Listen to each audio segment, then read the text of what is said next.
अस्सलाम वालेकुम। फाइनली मेरी देवर की शादी हो गई, मेरी देवरानी आ गई हैं। हम दुल्हन को घर पे लेके आ गए थे, तो दरवाज़ा नहीं खोल रहे थे गाड़ी वाले अंकल, तो उनको पैसे दिए गए, तब जाके वो उन्होंने दरवाज़ा खोला। उसके बाद जैसे ही एंट्री लिए तो घर के अंदर आने नहीं दिया जा रहा था। फिर मतलब मेरी जो नंद है उनको पैसे दिए गए। उसके बाद बहुत सारी ऐसी छोटी छोटी रस्में हुई जो कि मैं हर चीज़ नहीं रिकॉर्ड कर पाई।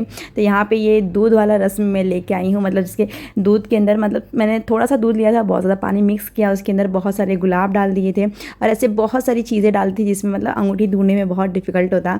तो यहाँ पे मैंने अपनी चांदी की अंगूठी और सोने की अंगूठी दोनों डाली थी। ये अंगूठी ढूंढने वाले रस्म में बड़ा ही मज़ा आता है, मतलब जो भी जीतेगा वो अपने लाइफ पार्टनर पर लाइफ टाइम राज करने वाला है। तो जब मेरी शादी हुई थी तो मैं जीती थी, तो माशाल्लाह से मैं अभी तक राज कर रही हूँ। तो खैर यहाँ पे दोनों जन का शुरू हो गया। तो ऐसे बहुत सारी चीज़ें मैंने इसके अंदर डाली थी ना, तो एक एक चीज़ वो लोग उठा उठा के देख रहे थे। पहले तो उनको लगा कि ऐसे मतलब बहुत कम दूध है, बहुत सारी चीज़ें कम होंगी, बहुत जल्दी ईजिली मिल जाएगा, लेकिन मैंने इतना ज़्यादा इनको टफ बना दिया था तो जल्दी इनको मिल ही नहीं रहा था।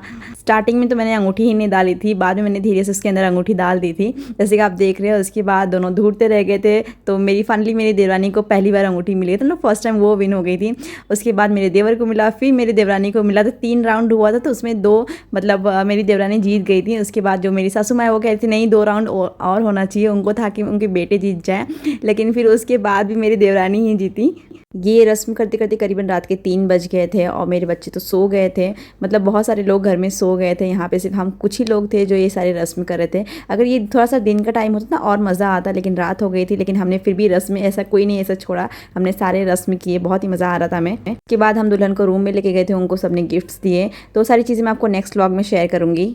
मेरे देवर और देवरानी के लिए दुआ कीजिएगा कि वो लोग हमेशा खुश रहे और मेरे देवरानी में भी हमेशा प्यार बना रहे, हमारा परिवार हमेशा खुश रहे। खैर अल्लाह हाफिज़, दुआ में याद रखिएगा।